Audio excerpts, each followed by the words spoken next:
रब ताला ने इरशाद फरमाया कि कुलू मिन समरिही इज़ा असमरा व आतू हक्कहू यौम हसादी, कि जब फसल की या फलों की कटाई का वक्त आए तो उनका हक अदा करो। अब मुफस्सिरीन कराम और फुक़हाए कराम इरशाद फरमाते हैं कि इससे मुराद ये है कि अपनी फसल में से, अपने फलों में से, अपने अनाज में से उशर अदा करो, उशर अदा करो। अब उशर दो तरह का होता है।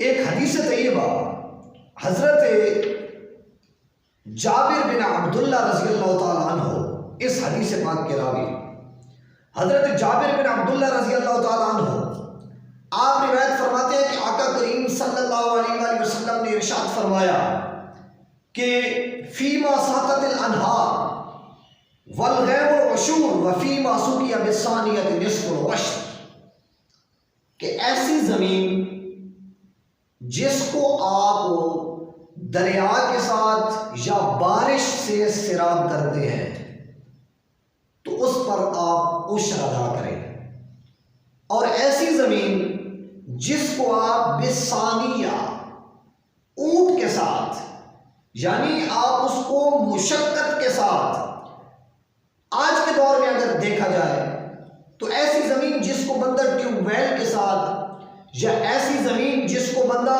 मुशक्कत के साथ सिराब करता है, आका करीम ने इरशाद फरमाया निस्फुल उश्र, उस जमीन पर 20वां हिस्सा अल्लाह ताला की बारगाह में देना है। अब उश्र और निस्फ उश्र, इसका थोड़ा सा फर्क जान लें।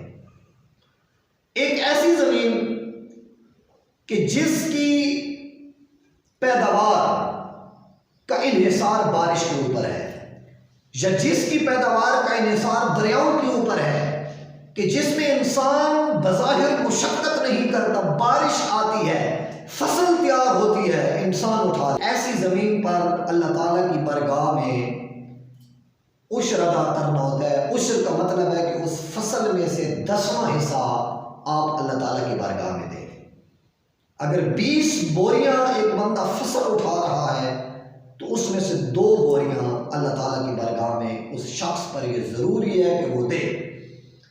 और अगर एक ज़मीन इंसान मुशक्कत के साथ सिराब कर रहा है, ठीक है जी, वो ट्यूबवेल चलाता है, कोशिश करता है, मेहनत करता है, मुशक्कत करता है उस पर, तो जब वो फसल उठाएगा तो वो निस्फ उश्र देगा। यानी अगर वो 20 मन अनाज उठा रहा है तो जो 20वां मन होगा, यानी निस्फ उश्र, 20वां हिस्सा, वो अल्लाह ताला की बारगाह में देगा। तो ऐ लोगों, अब हमने ये देखना है कि क्या हम इस चीज पर अमल पैरा हो रहे हैं या नहीं। क्या आज रब की तरफ से जो अजाब आते हैं, तैयार फसलें होती हैं, बारिशें आती हैं, सैलाब आते हैं, बर्फ उतरती है आसमान से, उस फसल को तबाह और बर्बाद कर देती है, क्या उसकी वजह ये तो नहीं है कि हम अपनी फसल में से उश्र नहीं निकाल रहे?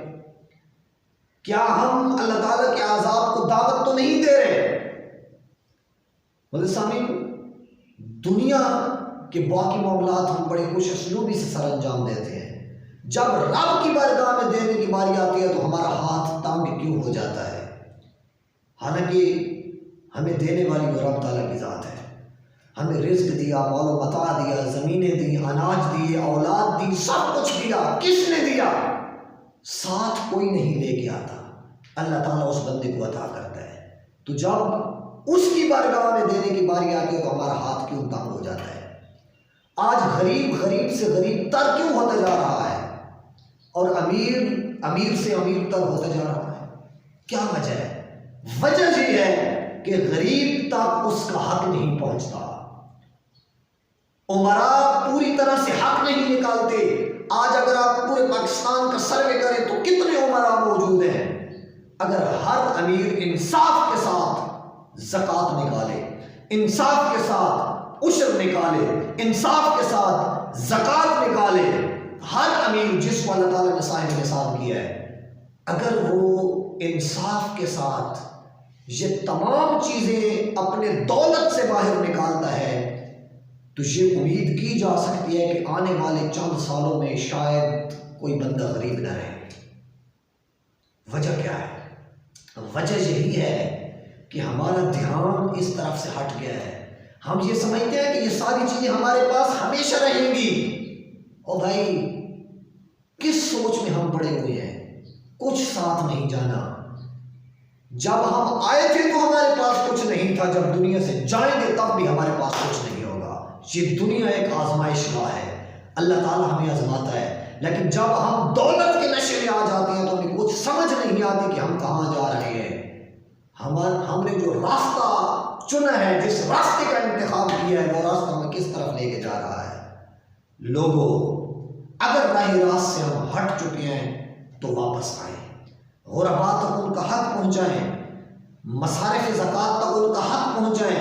जो हकदार हैं, आपके करीबी रिश्तेदार, मुआशरे में, मोहल्ले में, गली में, उनकी देखभाल करें, ताकि अल्लाह ताला हमारे रिज़्क़ के अंदर बरकत डाले और हमारा रिज़्क़ हमारे लिए हलाल हो।